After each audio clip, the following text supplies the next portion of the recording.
ناظرین کرام، آج میں جب اس ٹرانسمیشن کے لیے آ رہا تھا تو میرے دل کی اور زبان کی کیفیت بڑی عجیب تھی۔ دل ہے کہ سنبھلنے کو تیار ہی نہیں، اور زبان ہے کہ وہ احساسات بیان کرنے کو تیار نہیں۔ دل ہے کہ وہ قابو میں آتا ہی نہیں، اور زبان ہے کہ اس بات کو سمجھانے کو تیار نہیں۔ جو بات میں آپ سے ناظرین عرض کرنا چاہتا ہوں، کیونکہ زندگی میں یوں کہہ لیجئے کہ یہ جو عبادات کے معاملے میں کچھ کیفیات، کچھ لمحات اور کچھ اوقات ایسے ہوتے ہیں، یا کچھ موقع ایسے ہوتے ہیں، کچھ جگہ ایسی ہوتی ہیں جن کے بارے میں آپ اپنی زبان سے اظہار نہیں کر سکتے، اس کو الفاظ میں بیان نہیں کر سکتے۔ کبھی کبھی ایسا ہوتا ہے کہ الفاظ بالکل ختم ہو جاتے ہیں، زبان بند ہو جاتی ہے، صرف احساسات بولتے ہیں، اور احساسات آنسوؤں کے ذریعے سے بولتے ہیں۔ ایک عجیب کیفیت ہوتی ہے، دل کی دھڑکنیں بتا رہی ہوتی ہیں کہ اس وقت کیفیت کچھ اور ہے، بہتے ہوئے آنسو بتلاتے ہیں کہ اس وقت کیفیات کچھ اور ہیں۔ کیونکہ ناظرین کیفیت ایسی ہونی بھی چاہیے۔ وہ کریم، وہ رحیم جس نے ہمیں اتنا عظیم مہینہ عطا کیا، ناظرین آج اس کی 5ویں تاک رات یعنی آخری تاک رات آ گئی، ممکنہ شب قدر آ گئی، 29ویں شب آ گئی۔ ایک طرف تو آج شکر کی کیفیت ہے، تو دوسری طرف ناظرین ایک غم کا سامنا ہے۔ شکر اس لیے کہ اس رحیم نے، اس کریم نے، اس مالک دو جہاں نے، اس ستار نے، اس غفار نے، اس پالنہار نے ہمیں ایک بار پھر رمضان المبارک جیسا عظیم مہینہ عطا کر دیا، جس کا ہر دن چمکدار، جس کی ہر رات سنہری، جو اپنے دامن میں رحمتوں کے، کرم کے، عنایتوں کے، مغفرتوں کے، بخششوں کے پروانے مکمل طور پہ سمیٹے ہوئے ہے۔ اور غم اس بات کا ناظرین کہ عظیم مہینہ، یہ اللہ کا مہمان، یہ پیارا سا مہمان اب ہمارے درمیان سے جدا ہو کر جا رہا ہے۔ خوشی اس بات کی کہ رحمت کا عشرہ آیا اور اپنی رحمتیں برساتا رہا، چھما چھم برساتا رہا، اور غم اس بات کا کہ ہم خواب غفلت میں مکمل طور پہ پڑے رہے۔ خوشی اس بات کی کہ پھر بھی رحمت رکی نہیں، تو مغفرت کا عشرہ اللہ تبارک و تعالیٰ نے عطا کر دیا۔ مغفرت کا عشرہ، مغفرت کے پروانے تقسیم کرتا رہا، تقسیم کرتا رہا، تقسیم کرتا رہا، مگر ہم غفلت کے ماروں کو ساتھ ساتھ جگاتا بھی رہا۔ لیکن ہوا یہ کہ غم اس بات کا ناظرین کہ ہم غفلت کی نیند مکمل طور پہ سوتے رہے۔ خوشی اس بات کی کہ 70 ماؤں سے زیادہ پیار کرنے والا پالنہار، ستار، غفار، ایسا کریم کہ جس نے جہنم سے نجات کا عشرہ عطا کر دیا، اور غم اس بات کا کہ ہم پھر بھی نہیں جاگے۔ خوشی اس بات کی کہ اس نے پھر اس کے بعد 21ویں شب عطا کر دی، 23ویں شب عطا کر دی، 25ویں شب عطا کر دی، 27ویں شب عطا کر دی، یعنی وہ عنایتوں پہ عنایتیں کرتا چلا گیا۔ اور غم اس بات کا کہ ہم غفلت پر غفلت برتتے رہے اور کچھ بھی نہیں کرتے رہے۔ خوشی اس بات کی کہ آج ایک بار پھر اس نے تاک رات یعنی ممکنہ شب قدر ہمیں عطا کر دی، مگر غم اس بات کا کہ یہ رات بھی گزر جائے گی ناظرین، یہ رات بھی جدا ہو کے چلی جائے گی، یہ عظیم مہینہ ہمارے درمیان سے جدا ہو کر چلا جائے گا۔ غفلت میں پڑے کتنے ہی عید کے نئے جوڑے سلوانے والوں میں سے ایسے بھی ہیں ناظرین کہ جن کو معلوم ہی نہیں ہے لیکن ان کا کفن تیار ہو چکا ہے۔ غفلت میں پڑے ہوئے کتنے ہی ایسے ہیں جن کو پتہ ہی نہیں ہے کہ وہ انٹیریئر ڈیزائنر سے اپنا نیا مکان تیار کروانے کے سلسلے میں میٹنگز تو کر رہے ہیں، لیکن وہ کیا جانے اور انہیں کیا معلوم کہ ان کی قبر مکمل طور پر ڈیزائن کی جا چکی ہے۔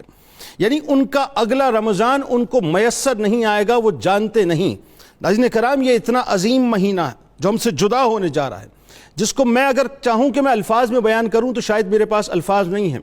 کہ مدینے کے سلطان حضرت محمد مصطفیٰ صلی اللہ علیہ وآلہ وسلم فرماتے ہیں کہ روزہ اور قرآن بندے کے لیے قیامت کے دن شفاعت کریں گے۔ روزہ عرض کرے گا کہ اے رب العالمین، میں نے کھانے اور خواہشوں سے دن میں اسے روکے رکھا، میری شفاعت اس کے حق میں قبول فرما۔ یعنی جس وقت بندہ اپنا حساب کتاب دے رہا ہوگا ناظرین، میں تصوراتی خاکے میں اگر تصور کروں اس بات کو کہ وہ روزہ درمیان میں آ کر مکمل طور پر ڈھال بن جائے گا کہ پروردگار اس کی شفاعت کر دے۔ یہ رکا رہا، یہ دن میں رکا رہا، یہ کھانے پینے سے رکا رہا، ہر حلال کام سے رکا رہا، میری شفاعت اس کے حق میں قبول فرما لے۔ اس کے بعد قرآن کہے رہے گا کہ اے پروردگار، اے رب العالمین، اے کریم، اے رحیم، میں اسے رات کو سونے سے باز رکھتا تھا، میری شفاعت اس کے حق میں قبول فرمانے، یعنی قرآن پاک بھی درمیان میں آ کے رک جائے گا اور عرض کرے گا اپنے رب سے یا اللہ میری شفاعت کو قبول کروا لے۔ اللہ تعالیٰ ان دونوں کی شفاعت کو قبول کرے گا۔ ناظرین، اتنا عظیم مہینہ ہمارے درمیان سے جدا ہو کر جا رہا ہے کہ اسلاف کے بارے میں منقول ہے کہ وہ رمضان المبارک کے حصول کے لیے آپ ذرا سوچئے ناظرین، ہم کس دنیا میں جی رہے ہیں، کس غفلت کی دنیا میں، کہ اسلاف کا طریقہ تھا کہ اس کے حصول کے لیے 6 مہینے دعا کیا کرتے تھے اور اس کے گزرنے کے بعد اس کے فراق میں رویا کرتے تھے، 6 ماہ تک اس کی قبولیت کی دعا کیا کرتے تھے۔ یعنی رمضان رمضان رمضان رمضان، ان کی زندگی میں رمضان ہی ہوتا تھا ناظرین۔ پورے سال کے 12 مہینے، 6 مہینے آنے کا انتظار، 6 مہینے جانے کے بعد اس کی فراق میں رونا اور اس کی عبادات کا قبول ہونا اور قبولیت کے لیے رو رو کے دعا کرنا، اس سے بڑی اور کیا محبت ہوگی ناظرین۔ کہ امیر المومنین حضرت علی کرم اللہ وجہ الکریم کے بارے میں منقول ہے کہ جب رمضان المبارک کی آخری رات ہوتی تو آپ اعلان کرتے تھے، اعلان کرواتے تھے کہ جس کی عبادتیں قبول ہو گئیں ہم ان کو مبارکباد دیتے ہیں اور جو محروم رہے ہم ان سے تعزیت کرتے ہیں۔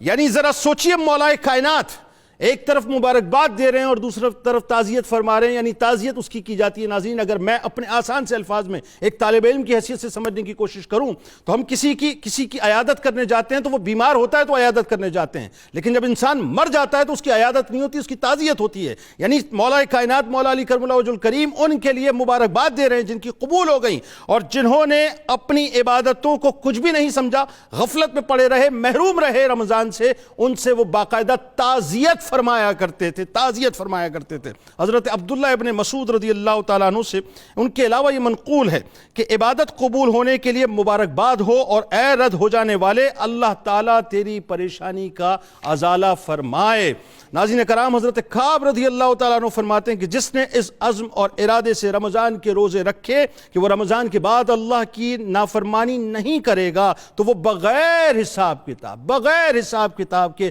جنت میں داخل ہو جائے گا۔ یعنی جو پریکٹس پورے رمضان کی اگر اس پہ وہ کھڑا ہو گیا تو اللہ تبارک و تعالیٰ بغیر حساب کتاب کے اس کو داخل جنت کر دے گا۔ یعنی جس نے اس عزم سے رمضان کے روزے رکھے کہ رمضان کے بعد اپنے رب کی نافرمانی نہیں کرے گا، اس کے روزے یقیناً مقبول، اور جس نے نافرمانی کی آگے فرماتے ہیں کہ اس کے روزے اس کے منہ پر مار دیے جائیں گے۔ حضرت عمر بن عبدالعزیز رضی اللہ تعالیٰ عنہ اختتام رمضان پر تمام شہروں میں ایک مراسلہ روانہ کرتے تھے ناظرین، اور یہ مراسلہ سننے والا ہے، ذرا سنیے، جس میں لوگوں کو استغفار اور صدقہ فطر کی تاکید فرماتے تھے۔ یعنی تم نے بدنی عبادت تو کر لی نا، اب ذرا استغفار کر کے پہلے تو اس کو قبولیت کی منازل طے کرواؤ، اور ساتھ ساتھ اللہ کی راہ میں مال خرچ کرو، اس سے پیچھے مت ہٹنا۔ فرماتے ہیں کیونکہ صدقہ فطر روزے دار سے سرزد ہونے والی کوتاہیوں کا ازالہ کرتا ہے اور استغفار روزے میں واقع ہونے والی کمیوں کا ازالے کا سبب ہے۔ پھر ساتھ یہ تلقین فرماتے تھے کہ اے لوگوں، تم بھی اپنے جد امجد حضرت آدم علیہ السلام کی طرح اپنے رب کے حضور ان کلمات سے معافی مانگو کہ اے ہمارے رب، ہم نے اپنی ذاتوں پر ظلم کیا، اور اب اگر آپ معاف اور رحم نہ فرمائیں گے تو ہم گھاٹے والے ہیں۔ اسی طرح مانگو جس طرح حضرت ابراہیم علیہ السلام نے اللہ تعالیٰ سے مانگا کہ میں اس سے امید رکھتا ہوں کہ وہ روز قیامت میرے گناہ معاف فرمائے گا، روز قیامت میرے گناہ معاف فرمائے گا، روز قیامت میرے گناہ معاف فرمائے گا۔ حضرت موسیٰ علیہ السلام کے کلمات سے دعا مانگو کہ اے میرے رب، میں نے اپنی ذات پر ظلم کیا، تو مجھے معاف فرما دے۔ حضرت یونس علیہ السلام کی طرح دعا مانگو کہ تیرے سوا کوئی عبادت کے لائق نہیں ہے، تیری ذات پاک ہے اور میں ظلم کرنے والوں میں سے ہوں۔ ناظرین کرام، یاد رکھیے، بس آخری جملے ادا کر رہا ہوں کہ استغفار روزے میں واقع ہونے والے داغوں اور سوراخوں کو جوڑنے کا کام دیتی ہے۔ کیا کہا میں نے ناظرین؟ پھر جملے پہ غور کیجئے کہ استغفار روزے میں واقع ہونے والی داغوں اور سوراخوں کو جوڑنے کا کام دیتی ہے۔ یہ مت سمجھیے گا کہ روزے رکھ کے ہم نے امت پہ احسان کر لیا ہے، یہ مت سمجھیے گا کہ نمازیں ادا کر کے ہم نے اپنے آپ کو بخشوا لیا ہے، یہ مت سمجھیے گا کہ قرآن پاک کی بہت تلاوت کر لی، 1 قرآن 2 قرآن 3 قرآن ختم کر دیے تو کوانٹٹی پوری ہو گئی، یہ مت سمجھیے گا کہ تراویح کا اہتمام کیا تو بخشوا دیے گئے، یہ مت سمجھیے گا کہ صلاۃ التسبیح کا روز اہتمام کیا تو بہت کچھ کر لے، نہیں، کچھ نہیں کیا۔ اپنے آپ کو کمتر جانیے گا، جو سجدہ قبول ہو جائے وہ اس کے فضل اس کے کرم پہ ہو جائے۔ جتنا بھی عبادتیں کر لیں، آخر میں ان عبادتوں کو اللہ کی بارگاہ میں پیش کر کے عرض کیجیے گا کہ اللہ، رمضان میں بہت ہی تھوڑی سی عبادتیں کی، ٹوٹی پھوٹی سی عبادتیں کی ہیں، تو کریم ہے، تو کریم ہے، قبول کر لے گا تو مجھ پہ احسان ہو جائے گا، اور تو رد کر دے گا تو پھر ہم کسی اور کے در پہ نہیں جا سکیں گے۔ تو اس کے در پہ جا کر بھیک مانگنی ہے، اس کے علاوہ اور کچھ نہیں کرنا۔ کہ مالک بن دینار رحمۃ اللہ علیہ فرماتے ہیں کہ عمل کے ناقبول ہونے کا خوف عمل سے بڑھ جانے کا ہوتا ہے، عمل کے ناقبول ہونے کا خوف عمل سے بڑھ کر ہونا چاہیے۔ اور آخر میں حضرت عمر بن عبدالعزیز رضی اللہ تعالیٰ عنہ کا قول کہ عید کے دن آپ خطبہ فرماتے ہیں کہ لوگوں تم نے 30 دن اللہ کی رضا کے لیے روزے رکھے، 30 راتیں تراویح پڑھی، آج تم اللہ سے یہ دعا کرنے کے لیے نکلے ہو کہ وہ تمہارے اعمال قبول فرما لے۔ یعنی جو کیا اس پر زام نہ کرنا، جو کیا پھر اس کی بارگاہ میں پیش کرنا کہ پروردگار قبول فرما لے۔ یہ مہمان ہمارے درمیان سے رخصت ہو کے جانے والا ہے ناظرین، پتہ نہیں اگلے برس میں اور آپ زندہ ہیں کہ نہیں، کسی کو نہیں معلوم، کوئی نہیں جانتا، کوئی نہیں جانتا صاحب، کوئی گارنٹی نہیں دے سکتا کس کی سانسیں چل رہی ہوں گی اور کون مر جائے گا۔ لیکن یہ مہمان کل بروز محشر میرے رب کے حضور حاضر ہوگا، بتائے گا یا اللہ یہ میرے فراق میں روتے تھے، یا اللہ میری آمد کا جشن مناتے تھے، اور یا اللہ میرے جانے پر یہ آنسوؤں سے روتے تھے۔ اے پروردگار میں گواہ ہوں اس بات کا، میری گواہی کو ان کے حق میں قبول کر لے، ان گناہگاروں کی بخشش کر دے، یہ نبی کی امتی ہیں، ان کی بخشش فرما دے۔